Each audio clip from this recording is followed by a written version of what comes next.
Good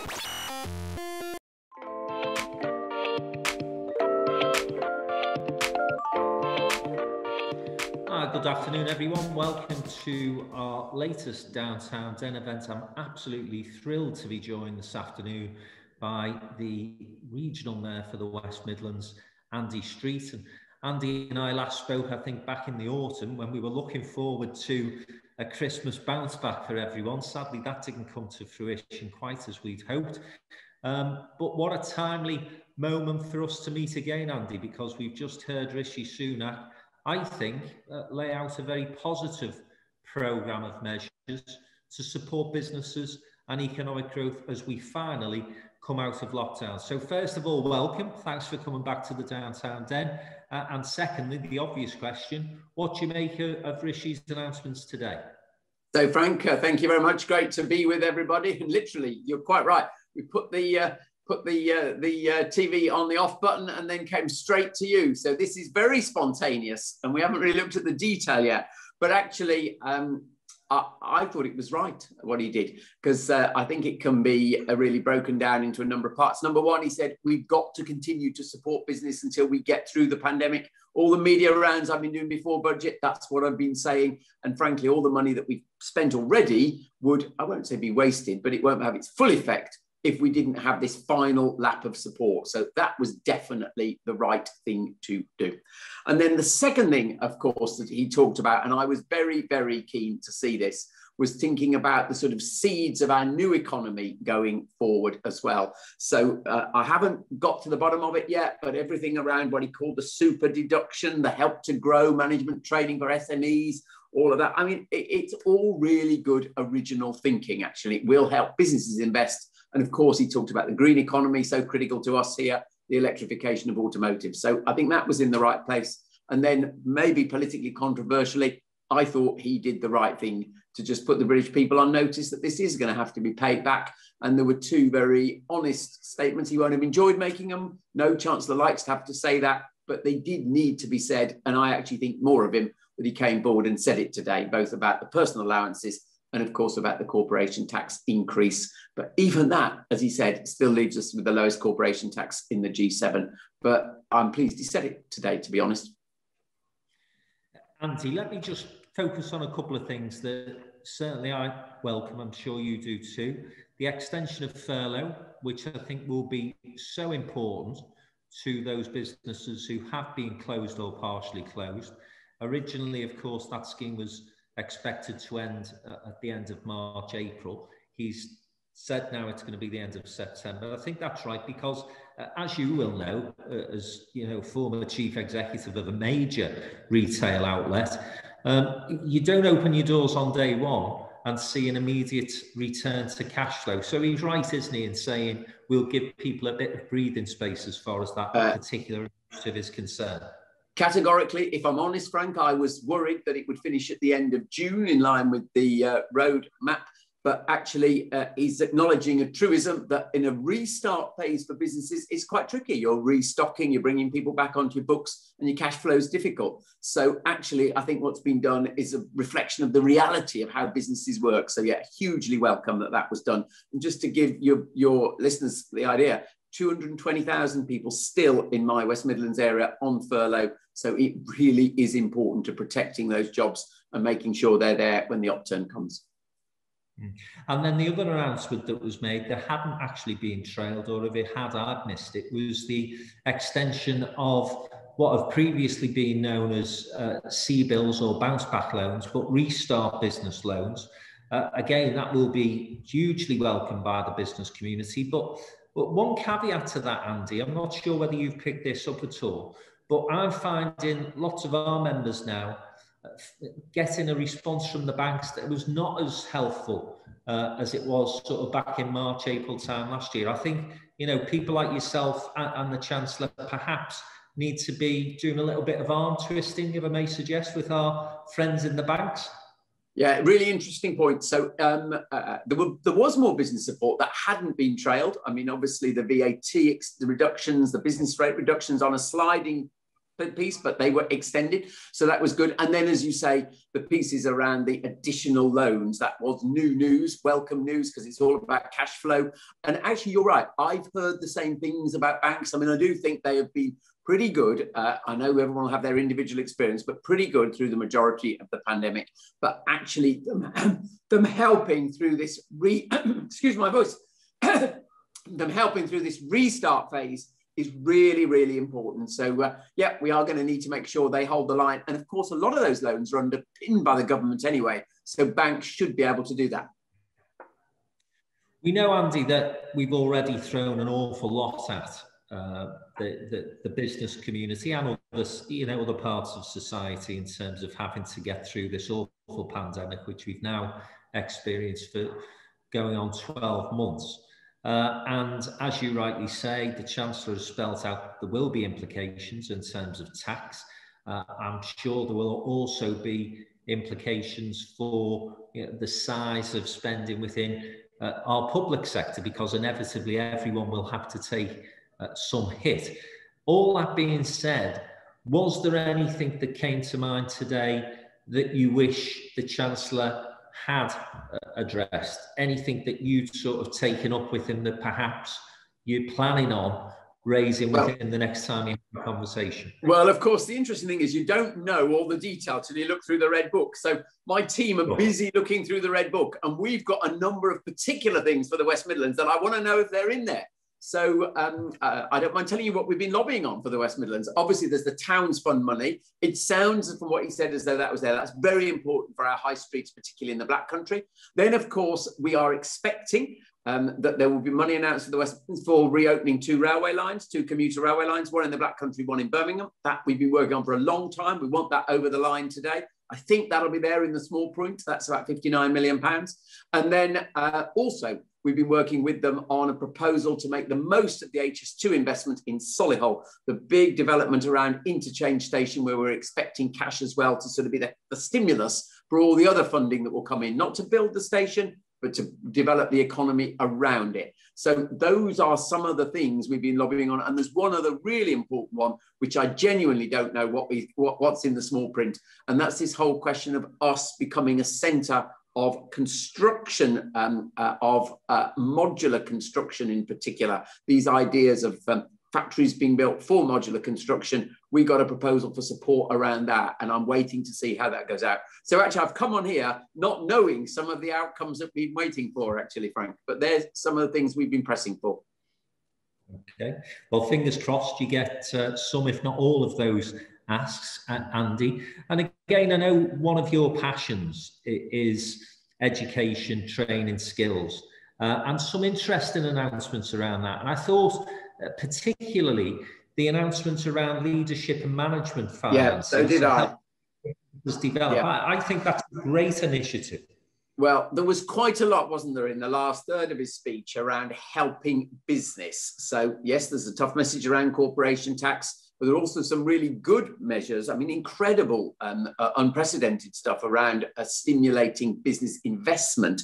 This super deduction, as he called it, I mean, and the numbers he gave, incredible. So I think that is a brilliant piece, because frankly, unless businesses invest their way out of this, we will not create the jobs and the highly skilled jobs that we need. So that was important. And he called it help to grow management, with the government spending 90% of business schools programs for small businesses. And I don't mind telling you, Frank, we had this notion 3 years ago. We wanted to do it here. If I'm really honest, we couldn't get the financing of it together. So I am actually delighted that that he took that on. And I'm sure our business schools here at Aston, Coventry and Birmingham will all be right after that. Because it's a really important opportunity to raise the productivity of our SMEs. And so with this package of measures available now, and obviously we'll start to see the detail as the next few hours and days emerge. As I said at the outset, I think this is really positive. I think it does give us an opportunity to get the economy to bounce back as best and as quickly as it possibly can. And again, some positive numbers there in terms of projections, and unemployment, crucially, not necessarily going to be as high as we feared. Again, Andy, I know that you've been really involved with some of the people we've been supporting in Birmingham, particularly in that hospitality and visitor economy. Are you hopeful that we'll have done enough through the Chancellor's announcements today that many, if not all of them, can come back and survive and get our city centres moving again? Right. So this is a really difficult question, Frank. Yes, he's done, I would use the word, a brilliant job today, actually, to give confidence to businesses, both to bounce back on the consumer recovery that's going to come, so important for the hospitality sector, and the investors we've just been talking about. But the fact remains, there are already in this region 85,000 more people claiming benefits than there were 12 months ago. So there is also a huge task of retraining those people. And one of the small print areas we still do need to see is how are the funds flowing around that. I mean, it's obviously good. We've got the Kickstart. He gave, I think, an increase in commitment to the Kickstart. Obviously, one thing I have been pressing for, and we've got a call with the relevant minister later this afternoon, the increase in subsidy for apprenticeships, because those numbers have been going down across the country. He's responded directly to that. That's important. And then some of the big retraining programs, like the digital retraining that we pioneered here, there's a lot of cash around that. Also want to see about the whole, the lifetime skills guarantee, just exactly what is coming through on that. But so it's a very positive act today, but we have still got an enormous challenge. And it's not unique to the West Midlands to get those people who've already lost their jobs back into work. Interesting. On the apprenticeship subsidy, you're saying taking on apprentices of any age. Yes, which is a move in the right direction. Again, something I remember you saying not so long ago, actually. And again, you know, one of your big pushes, lifelong learning, so that people can retrain at any age. Hugely important in the diverse market that we now have. Absolutely. And just let me tell you about an example of that, because I think, this is all good theory, but this will really bring it to life. So one thing we've done on the money that came at the autumn statement was what we called sector-based work academies. And we've got a programme across the West Midlands, 10,000 places with our 20 colleges in areas that are going to be growing parts of the economy. And it's brilliant that the colleges here work as one block, so we can negotiate that with more directly.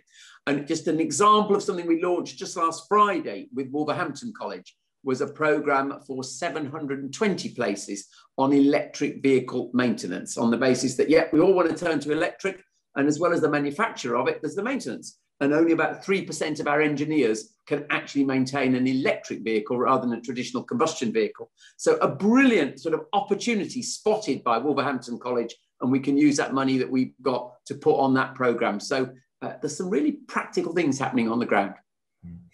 Now, before I turn into what you've been up to since I last seen you, because I always say the ubiquitous Andy Street, every time I look on social media, there's another announcement about some initiative, a project or other that you've managed to launch in the West Midlands. But we do have the challenge of Brexit, of course.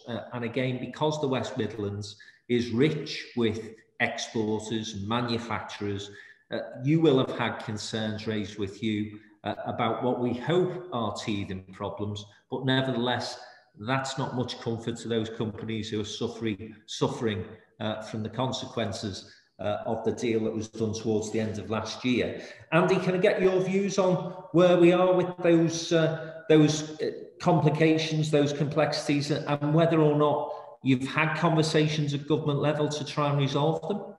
Yeah, so let's just go back.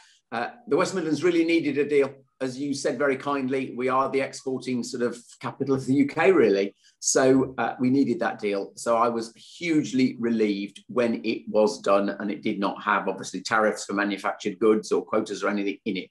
So that was good. A huge sigh of relief amongst businesses here. But we've had a lot of conversations with businesses about the teething problems that, as everyone calls them, around the flow of goods after the deal. So yeah, a lot we've heard about that.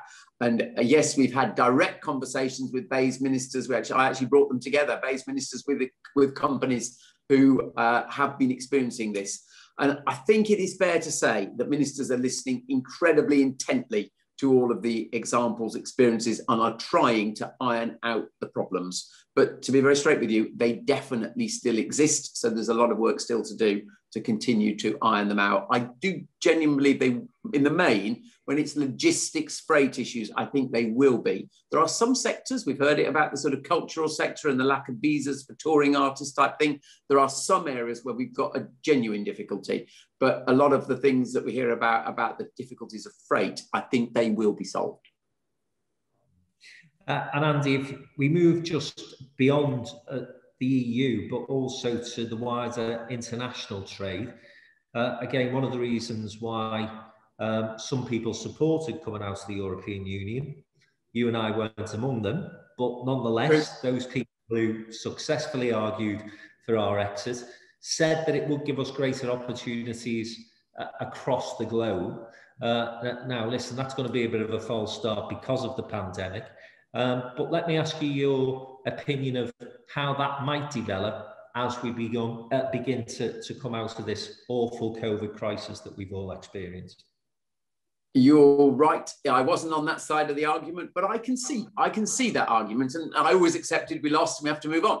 But I can see that, and it's a slight tangent, but it was a really lovely little story about one of the opportunities that came from Cadbury's in Bourneville, where they talked about reshoring all of their production of milk tray, which is literally gallons and gallons and mountains of it, lakes of it, every year, all back to Birmingham. So it was the first real example of a practical reshoring story.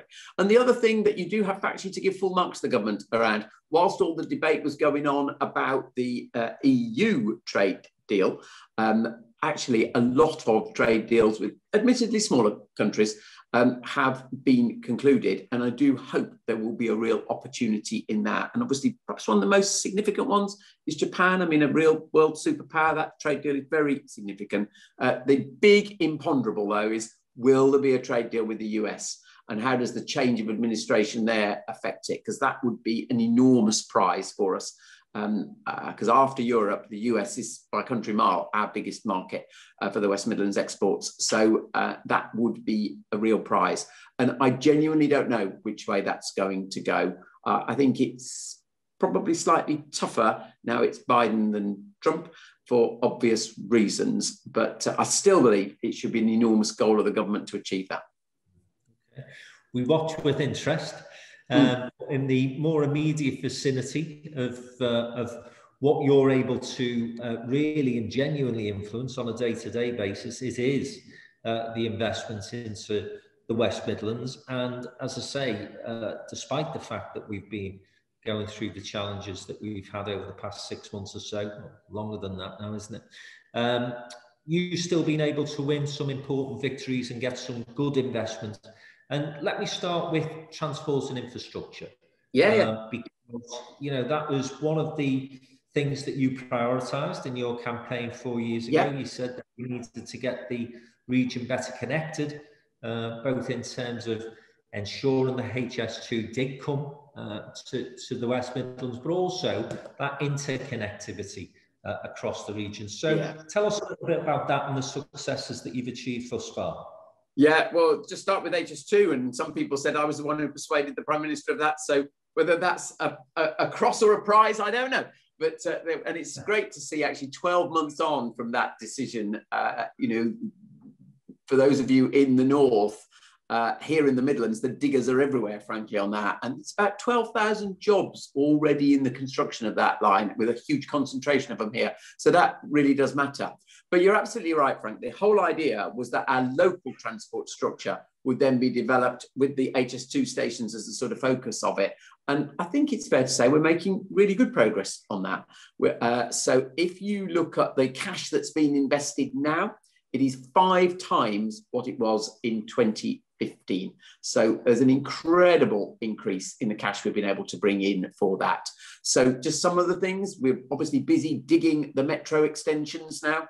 That's our tram system out through the Black Country to Dudley.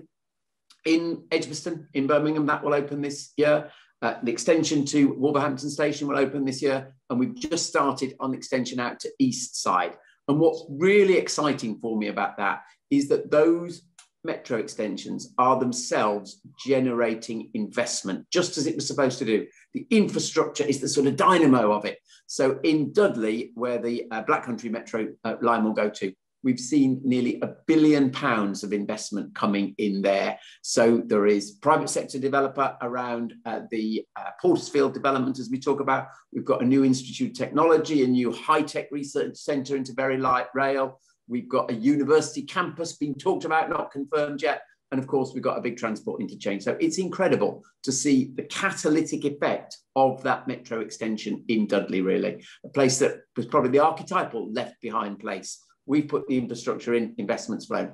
So that's good. We hopefully have got the announcement today of the reopening of railways, as I said, in Walsall, in Wolverhampton, and then down through South Birmingham, which will be critical. And we're also doing lots in our rapid buses as well, on, in our language, the Walsall Road, the Coventry Road, and the cross-city routes out through the Moseley Road and the Dudley Road. So exciting, and one that I am really pleased about that's happened since we spoke.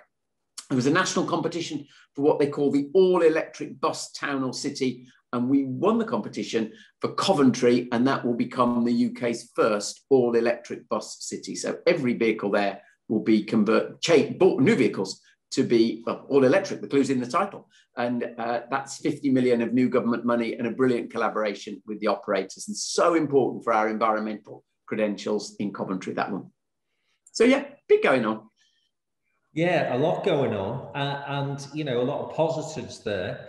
But again, I know something that you've raised concerns over. The aviation industry's been absolutely battered.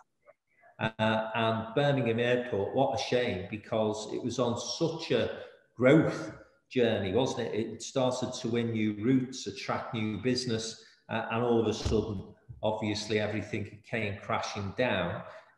Difficult because, you know, the aviation sector probably not one of those that people would have obvious sympathies for, but it's a massive generator of economic growth for any region.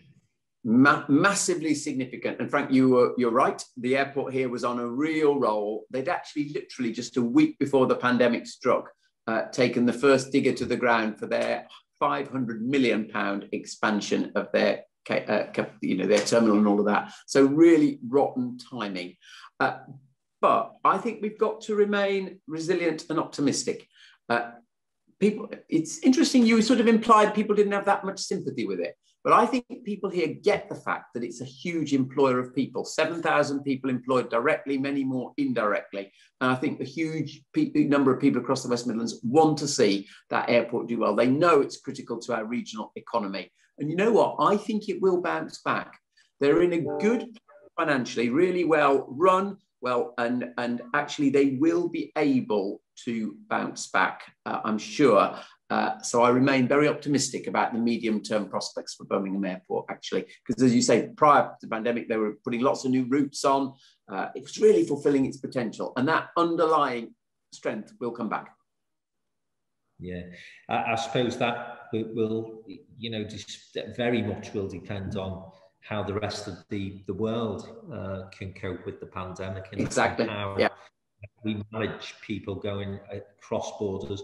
When I say people aren't sympathetic, I suppose what I meant, Andy, was it's not necessarily on the front pages of our newspapers, is it? And it's not something that has been featured heavily on any media channel. It's almost as if aviation has been put in a box. And, you know, there's lots of people out there who are struggling, being challenged, but actually I haven't seen an awful lot of support directed towards our airports, not just anywhere else. That's probably true, actually, and certainly financially they've had to sort a lot out themselves. The government did, our number was £8 million of support for their own business rates payment. They stepped into that at the end of last year, so that was very welcome, actually. But I think here there's, as I say, a great sympathy, a great awareness. And the other thing we should be aware of related to it, of course, Frank, is the aerospace manufacturing sector, which is a huge strength here, particularly in the Black Country, actually. And those businesses are absolutely on their knees because, of course, if people aren't flying, companies aren't replacing their aircraft, So and what's interesting is when you think about the recovery, that will take a very long time. We might open up in June, But in terms of new orders for those businesses, it's going to be a hell of a long time coming through. And we've got to keep thinking about those sectors that have got a harder time as well. Yeah, absolutely. And Andy, again, let's turn back into positives. It's undoubtedly advanced manufacturing is going to be an area of growth. We've seen the UK being able to have a hugely successful rollout of its vaccination programme, not least because of our expertise in terms of pharmaceuticals. And again, lots of things happening in Birmingham and elsewhere, I'm sure, in the region to expand those offerings. I'm obviously aware with the Science Park, the Science Tech Park that Bruntwood are involved in. But, those are going to be so important, are they, in terms of our future economic growth, job creation, and really high-tech, high-quality jobs as well, Andy. Yeah, you are spot on, Frank. So on Monday, I did my own jobs plan, the launch of how we're going to get this 100,000 jobs, and we talked about the sectors that would create these jobs, and actually the health and medical devices, almost that whole area, life sciences, was a critical sector for us. And just in case anyone hasn't heard this, Bruntwood, the private sector developer, went forward with their £210 million investment in that huge life sciences park in Selly Oak in Birmingham, just by our university. So it is an incredible vote of confidence in the teeth of the pandemic. And what it says is there will be some sectors that probably emerge from this even stronger. And I'm determined that this region should have a real leadership role in those sectors. So very exciting for us that's coming, actually. And then if you talk about advanced manufacturing, of course, the big news since we were last together was us announcing our site for our gigafactory in Coventry, in this case, not Birmingham. And because, of course, our real strength, and it's one we share with parts of Liverpool, of course, with JLR at Halewood as well, is, of course, the automotive sector. It's going to be electrified. The battery is going to be crucial for the electric production. So we needed to be saying to the world, come on, investors, we're ready, waiting, come here. And this is our site right in the midst of that sort of cluster of advanced manufacturing companies on the south of Coventry. So, yeah, it was an exciting day when we launched that. And the reaction was just brilliant, actually. Yeah, and as I say, I think, glass certainly half full when it comes to those particular growth opportunities as far as the West Midlands. Let me ask you this question. It's something that I've been asking northern leaders as well. We've gone through a long period of time where I won't say moaned, it's the wrong word, but we've perhaps not been as gracious in our support of our capital city at times. We've said there's a north-south divide, and in that context, I would include the West Midlands as part of the north. But of course, our capital city is a huge contributor to UK PLC, and it has been an engine of growth for many, many years now. It's a global economic capital. I just wonder what your views are, Andy, about how quickly, how well you think London will bounce back after this crisis, because again, slightly moving back into the Brexit area, the financial services industry, are struggling a little. So let me just get your thoughts on that before turning back to your home turf. It's a really interesting question, Frank, because I think I and northern leaders, and you're right, the Midlands and the North are very similar in this respect, would be misguided if we in any way wanted to do down London, actually. Britain needs London to be the most successful city in the world, let's be honest about it, and arguably it has been over the last 20 years. So that's critical to all of us. But the rest of the country can do more to complement London, and that's why all the talk about levelling up is so critically important. And there are some areas where I do believe government should redirect resources to the north away from London. And actually, it was great to see the National Infrastructure Bank being talked about, National Investment Bank, I think we talked about for Leeds today in the Chancellor's. So, that was a very clear move. We had the announcement of the MHCLG department relocating second headquarters to Wolverhampton 10 days ago. So there are clearly some steps being taken by central government just to move. But to your question head on, we need London to be successful. I think it will bounce back, actually. There's a hell of a lot of jobs that have been lost in London in the consumer part of the economy, retail, hospitality, culture, theatres, all of those. And I think they will come back with a bang, actually. The financial services sector, I think it's incredibly strong, incredibly resilient, but there is definitely an issue that's got to play through yet in terms of how we will be able to trade with Europe. And it is one of my regrets that wasn't clearer in the deal that was achieved. But it is a very, very successful and resilient sector. Thanks, Andy. And as I say, let's get back to home, sir. And we can, with some confidence now, I think, look ahead to the Commonwealth Games. Yes. Going to happen. Yep.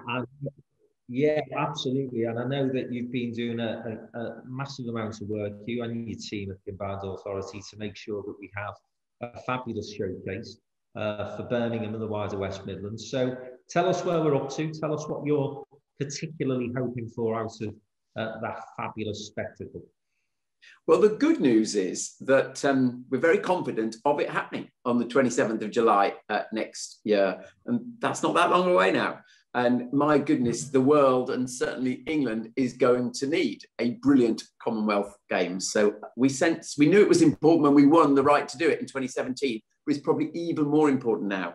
And remember, it's £1 billion of investment as well. So the jobs that come on the back of this for the West Midlands are important.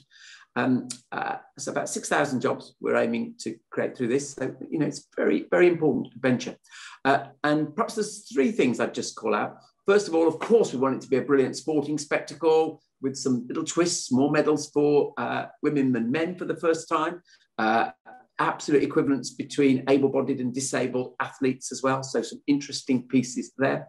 Then the second thing is, of course, the whole question about the trade and business piece. We are just about to formally launch our trade and expo stuff on the back of the games. That'll be launched later this month, actually. And that we go to Dubai World Expo this year, you know, a real sort of opportunity just was taken at London in 2012 to say, look at the strength of West Midlands businesses here. And then, of course, there's all the legacy stuff as well. And I genuinely hope that at the end of this, we will have more people doing sports participation. So, yeah, there's so much to be excited about in this, really. And we may have an added sporting bonus because, of course, we've offered to host some European championship, additional European Championship games in the summer. Yes. And I would guess that Villa Park would be one of the potential venues for that. So fingers crossed, Andy. Yeah, that would be brilliant for us to be able to do that. Yeah. Pardon? And your team not doing too bad this season either. They're doing the best for a very long time. So, yeah, and it's been a delight to see the progress, actually. Yeah. With a local chap as the manager, of course. Remember that as well. Yeah, well, yeah, and obviously a scouser in your heart of midfield, Ross Barkley, who's done a good job, I think. Yes, But listen, we'll put the ball away. I've just remind our audience, if you want to ask a question, please put something in the chat. We'll call you onto the screen, I think, if we can, just to put your question to Andy. But final thing from me, you know, we've again often chatted about what we think will be more realistic in terms of devolved powers. I know that you'd be keen to take more responsibilities as a regional mayor. Nevertheless, you know, we've just talked through a range of successes that you've enjoyed in the recent past. We've not even talked about the 4-year term of office. How important do you think it is that you have a regional mayor who does have that constructive relationship with government? You know, I don't want to get party political here, but I just think it's common sense to me that, you know, if you've got the same colour in Westminster as you have in the West Midlands, it might just be slightly easier for those conversations to happen. Have you found it relatively easy relationship, even though at times you've been a critical friend? Yeah, exactly. The answer is yes. But I hope people would say I've not been scared to stand up to the government where they're getting things wrong, and I've not been scared to ask them for things where we need more. But I do think overall it is helpful that there is clear evidence that I can work with the government and with the sort of investments that we've been talking about. No question about that, actually. But I think it's interesting that certainly the Prime Minister, having done the job of mayor in London, he A, understands the power of the role, and B, he understands that on occasion, you won't necessarily agree with everything the central government do. I mean, David Cameron told me how Boris used to disagree with him, and they both got that was okay. And I hope it would be the same in this situation, actually. So the Prime Minister's team are not expecting sort of blind loyalty. They expect you to put your case, argue it, and of course, in many things, put a business case and argue for the funding that's behind it. Where I hope we will move to, though, Frank, is that in time there is more devolution of funding to us, so we have to put less cases to London to be marked and agreed, because that's true devolution. You know, when they say in the budget speech, for example, and Scotland gets an extra X £100 million, brackets, and Scotland decides what to do with it, that's quite different to how they talk about the West Midlands, Liverpool City region, Greater Manchester, because there it's you get this money because we in London have agreed this. And that's really the next stage of devolution we've got to get to, that they say it's unconditional what you get. And one of the things I'm waiting to check up as soon as we've finished, they talked about this Intra-City Transport Fund, which is going to be a huge sum of money, £4.2 billion for the combined authorities, split between us, of course. But I want to know how, and it sounds a technical point, but it's important, how unconditional that is. Can we genuinely decide what we do with it? Or actually, are they going to hold on to it in London and we've got to send our proposals and they say yes and no? So there's a big difference to how it actually works. Yeah. It's a great point you make, actually, and it just reminds me of a comment that you made the last time we spoke, which was you were reluctant to get into what we described at the time, I think, as beauty contest. We need to have this strategic approach to spend, don't we? Utilise the expertise that you have at that regional level to say to the government, this is where you're going to get the best bang for your buck. Yeah, so I'll give you a really good example of where it's worked well for us. We did a housing deal with them. They gave us 350 million, and then we've been able to add to it, so it's over 450 million now, of funds for brownfield remediation. Now, they did not say, you will do Longbridge works, you will do the Phoenix 10 works in Walsall. What they said to us is, you've got to generate these outputs, and that's why we're giving you national taxpayers' money. But we then decide. And what we can show is that we've actually done, pardon me for being a little immodest over this, I think a brilliant job at getting housing developments and commercial developments in brownfield locations. But we've taken the decisions locally. And that feels very empowering of local people when that happens. Now, if we hadn't delivered the outputs, quite rightly, government would say, what are you up to? How are you using this money? That's not what combined authority should do. But in this case, it's been a brilliant example of genuinely trusting local people to decide.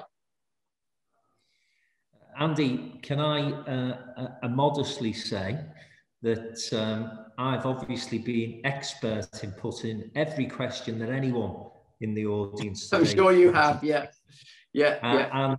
And can I also say to you that, as always, you've been very candid and open. But I'm going to ask a good friend of mine, I know somebody who you talk to on a regular basis in forums such as this, Kevin Johnson, who wants to ask a quick question on devolution. Jolly Patrick, good. is it possible to bring Kevin in? This is where the technology will either let us down or will work wonderfully. Mr. Gaffney, there he is. There's young Kevin. Kevin, if you take yourself off mute, we'll be able to hear you. Good. Frank, before you start, let's not do football. Okay, can we just agree that? Hello both. Hello both. The question I had, Andy, is you told a meeting of Centre for Cities yesterday that we hadn't made the progress on devolution that you thought we might have done by this stage, or perhaps even by this time last year when you should have been up for election, but for the pandemic. Your Labour opponent, I think one of his main arguments is going to be that you've not extracted enough money and indeed enough powers out of the government. What are you going to do differently in the next term if you're re-elected, is my question. Yeah, First, I have to say, cheeky, I love your background there, Kevin. Very good. Yeah, okay. We haven't made as much progress with devolution as I thought we would, because when I was elected, we then had the second devolution deal immediately afterwards. That was good. And I thought there would be a third devolution deal, and I thought we'd begin to have more things like the Transforming Cities Fund, for example, which was genuine devolution of cash, as I've just described. And I thought there might be taxation powers that we would hold here. None of that's happened. It's not specific to the West Midlands, by the way, Kevin. It is everywhere. And I think it's much more reflection on the government losing its nerve over this rather than us, actually. That doesn't mean, though, and this is where I do disagree with what my opponent says, that does not mean we haven't been able to extract cash for investment. What I've just been explaining to Frank is we brought in lots of cash, but it's been very much on the terms of the government's rules rather than that total handing over, for example, of a taxation power, that we then decide entirely what we do with it. And the big change for the next term is to move from that, they decide what cash we're going to have on the basis of the projects, to they give us an authority in total and we decide here what happens. That's the change that's got to happen. And frankly, just one last thought, we're all going to have to work together as Metro Mayors around the country to make that case. And am I allowed to follow up, Frank? Yeah, sure. Yeah, I mean, because I think that's probably for me one of the things that hasn't made as much progress as I'd have liked to somebody, sort of champion devolution, is that there's an M9 group, which I know you're part of, and you're working with people very well, I think, from both parties. But probably that voice of the M9 mayors and more to come perhaps isn't loud enough. And what struck me when I was watching you yesterday at another meeting is that we're almost rerunning the arguments of 2012 when there was all those reports coming out, including the Heseltine report, which obviously you're very familiar with, making the case for devolution. It almost feels as if we're back in 2012 having to make the case again for devolution, particularly the very point you were just touching on, real devolution, fiscal devolution. Fiscal devolution. And maybe even with Boris, the former London mayor, at the top of government, it's not getting the same reception than maybe if Heseltine and Osborne and Clark were still around. I think that's fair, actually, Kevin.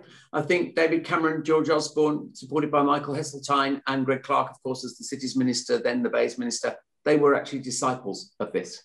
The current team have put the cash on the table. Let's be really clear about this. Both Theresa May and her team and Philip Hammond, Sajid Javid definitely put the cash on the table, but they've not made the organisational shift or the sort of powers shift. And there is definitely still that case to be won. So I don't think I wouldn't agree with perhaps in 2012, because we were trying to win the principle then. And I think that's been sustained and it's been respected. And I think if you listen to Rishi today, he refers to mayors. They know that they can be influential in terms of gathering opinion, getting outcomes. We talked about my influence over HS2, for example. So they see all that, but there's another structural piece that we've still got to make the leap through, really. And my argument, of course, Kevin, would be this, that by working with them rather than being critical of them, you are much more likely to get them to agree to this. And also by demonstrating that we've used the money that we have had really well. So I think our housing experience is an incredibly important calling card, because it basically goes, you trusted us and we've delivered for you, frankly, better than anywhere else in the country. Okay, thanks. Thanks, Kevin. Thanks for your question. Andy, I know we'd originally scheduled an hour, but Sky News are calling, I know, for your commentary on the budget. So we are going to let you go early. Can I just thank you for being with us this afternoon? Thanks to all those that have joined us. And Andy Street in the downtown den, hopefully, fingers, toes, everything else crossed, we will be able to get you to a live event in the not too distant future. Fingers crossed, yeah. Yeah, but thanks very much for your time, mate. Always a pleasure. Thank you very much, Frank. Cheers, bye. Cheers, thank you. Bye. If you enjoyed that video, then please subscribe to our YouTube channel on the link below and be among the first to get to listen to all the latest interviews through the Downtown Den.